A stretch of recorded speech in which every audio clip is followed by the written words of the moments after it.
മനുഷ്യചരിത്രത്തിലെ ഏറ്റവും വിചിത്രവും ഭയാനകവുമായ ഒരു സംഭവമാണ് 1508-ാം ആണ്ടിൽ ഇന്നത്തെ ഫ്രാൻസിലെ സ്ട്രാസ്ബർഗ് നഗരത്തിൽ അരങ്ങേറിയത്.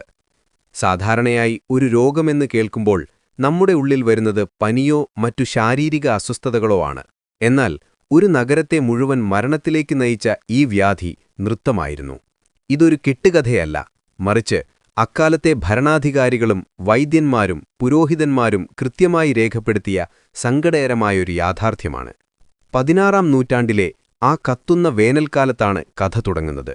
ഫ്രോ ട്രോഫിയ എന്നു പേരുള്ള ഒരു സാധാരണ സ്ത്രീ തന്റെ വീട്ടിൽ നിന്നും പുറത്തിറങ്ങി തെരുവിന്റെ നടുവിൽ നിന്ന് നൃത്തം ചെയ്യാൻ തുടങ്ങി. അവിടെ പാട്ടുകളോ വാദ്യമേളങ്ങളോ ഉണ്ടായിരുന്നില്ല. അവൾ എന്തിനാണ് ഇങ്ങനെ ചെയ്യുന്നതെന്ന് കണ്ടുനിന്നവർക്ക് മനസ്സിലായില്ല.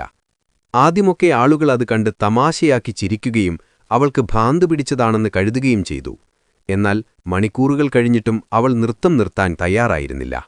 വിയർത്തു കുളിച്ചു, മുഖം വിളറി വെളുത്തു, ശരീരമാകെ തളർന്നു. എന്നിട്ടും അവളുടെ കാലുകൾക്ക് വിശ്രമമുണ്ടായിരുന്നില്ല. രാത്രിയായിട്ടും അവൾ നൃത്തം അവസാനിപ്പിച്ചില്ല. പിറ്റേന്ന് രാവിലെ നോക്കുമ്പോഴും ബോധരഹിതയായി വീഴുന്നതുവരെ അവൾ ആടിക്കൊണ്ടേയിരുന്നു. 3-ാം ദിവസം കഴിഞ്ഞപ്പോൾ നഗരത്തിലെ മറ്റു ചില സ്ത്രീകളും പുരുഷന്മാരും ട്രോഫിയോടൊപ്പം ചേർന്നു. ഒരാഴ്ച കഴിഞ്ഞപ്പോൾ നൃത്തം ചെയ്യുന്നവരുടെ എണ്ണം 30-ലധികമായി ഉയർന്നു. ഇത് സന്തോഷം കൊണ്ടുള്ള ഒരു നൃത്തമായിരുന്നില്ല. ഇതിൽ പങ്കുചേരുന്നവരുടെ മുഖത്ത് പ്രകടമായത് കടുത്ത ഭയവും മരണവേദനയുമായിരുന്നു. തങ്ങളുടെ കാലുകൾ നിർത്തണമെന്ന് അവർ ആഗ്രഹിച്ചിരുന്നു. പക്ഷേ സ്വന്തം ശരീരത്തിന്മേൽ അവർക്ക് യാതൊരു നിയന്ത്രണവുമില്ലായിരുന്നു. കല്ലു നിറഞ്ഞ തെരുവുകളിൽ നഗ്നപാതരായി നൃത്തം ചെയ്ത് അവരുടെ കാലുകൾ മുറിഞ്ഞ് ചോരയൊലിച്ചു. എന്നിട്ടും ആ ഭ്രാന്തമായ ചലനങ്ങൾ തുടർന്നു. 1 മാസം പിന്നിട്ടപ്പോഴേക്കും ഈ നൃത്തം ഒരു പടരുന്ന വ്യാധി പോലെ നഗരം മുഴുവൻ കീഴടക്കി. ഏകദേശം 400ഓളം ആളുകൾ തെരുവുകളിൽ ബോധമില്ലാതെ നൃത്തം ചെയ്യാൻ തുടങ്ങി. സ്ട്രാസ്ബർഗ് നഗരം ഒരു നരകം പോലെയായി മാറി. ഈ പ്രതിഭാസം കണ്ട് നഗരത്തിലെ പ്രഭുക്കന്മാരും വൈദ്യന്മാരും അമ്പരന്നു. അവർ ചർച്ചകൾ നടത്തി. അന്നത്തെ കാലത്തെ വൈദ്യന്മാർ ഇതിനെ ചൂടുള്ള രക്തം മൂലമുണ്ടാകുന്ന ഒരു പ്രകൃതിദത്തമായ അസുഖമാണെന്ന് വിധിയെഴുതി. രക്തം അമിതമായി ചൂടാകുമ്പോൾ തലച്ചോറിലെ നിയന്ത്രണം നഷ്ടപ്പെടുന്നതാണെന്ന് അവർ വിശ്വസിച്ചു. ഇതിനെ തടയാൻ ഭരണാധികാരികൾ എടുത്ത തീരുമാനം ചരിത്രത്തിലെ തന്നെ ഏറ്റവും വലിയ തെറ്റായിരുന്നു. ഈ രോഗികൾ നൃത്തം ചെയ്തു തന്നെ അവരുടെ ഉള്ളിലെ ഈ ചൂട് കളയട്ടെ എന്ന് അവർ തീരുമാനിച്ചു. ഇതിനായി നഗരമധ്യത്തിൽ വലിയ വേദികളൊരുക്കി. നൃത്തം ചെയ്യുന്നവരെ പ്രോത്സാഹിപ്പിക്കാനായി ചെണ്ടക്കാരെയും കൊമ്പുവിളിക്കാരെയും ശമ്പളം കൊടുത്ത് നിയമിച്ചു. ഇത് വലിയൊരു ദുരന്തത്തിന് കാരണമായി.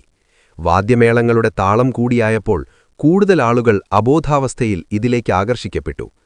പലരും വിശ്രമമില്ലാതെ നൃത്തം ചെയ്ത് ഹൃദയം നിലച്ചു മരിച്ചു. ചിലർ കഠിനമായ ചൂടും തളർച്ചയും കാരണം തെരുവിൽ വീണ് ശ്വാസം കിട്ടാതെ മരിച്ചു. ചരിത്രരേഖകൾ പ്രകാരം ഒരു ദിവസം ഏകദേശം 15 പേർ വരെ ഇത്തരത്തിൽ മരിച്ചു വീണിരുന്നു. നഗരം ശവപ്പറമ്പായി മാറാൻ തുടങ്ങിയതോടെ ഭരണാധികാരികൾക്ക് തങ്ങളുടെ മണ്ടത്തരം മനസ്സിലായി. അവർ ഉടൻ തന്നെ സംഗീതവും നൃത്തവും നിരോധിച്ചു. നൃത്തം ചെയ്യുന്നവരെ കെട്ടിയിട്ട് അടുത്തുള്ള മലമുകളിലെ ഒരു പള്ളിയിലേക്ക് കൊണ്ടുപോയി. അവിടെ വെച്ച് അവർക്ക് വിശുദ്ധ വിറ്റസിന്റെ രൂപമുള്ള ചെറിയ ചെരിപ്പുകൾ നൽകുകയും പ്രത്യേക പ്രാർത്ഥനകൾ നടത്തുകയും ചെയ്തു. ആഗസ്റ്റ് മാസം അവസാനത്തോടെ ഈ വിചിത്രവ്യാധി പതുക്കെ അവസാനിച്ചു. എന്തുകൊണ്ടാണിങ്ങനെ സംഭവിച്ചതെന്ന് ഇന്നും വ്യക്തമായ ഉത്തരമില്ല. എങ്കിലും ചില കാര്യങ്ങൾ ഗവേഷകർ ചൂണ്ടിക്കാട്ടുന്നു. 1. അക്കാലത്ത് ആളുകൾ ഉപയോഗിച്ചിരുന്ന ഗോതമ്പിലുണ്ടായ ഒരുതരം വിഷപ്പൂപ്പുകൾ ഉള്ളിൽ ചെന്നതാകാം ഇതിനു കാരണം.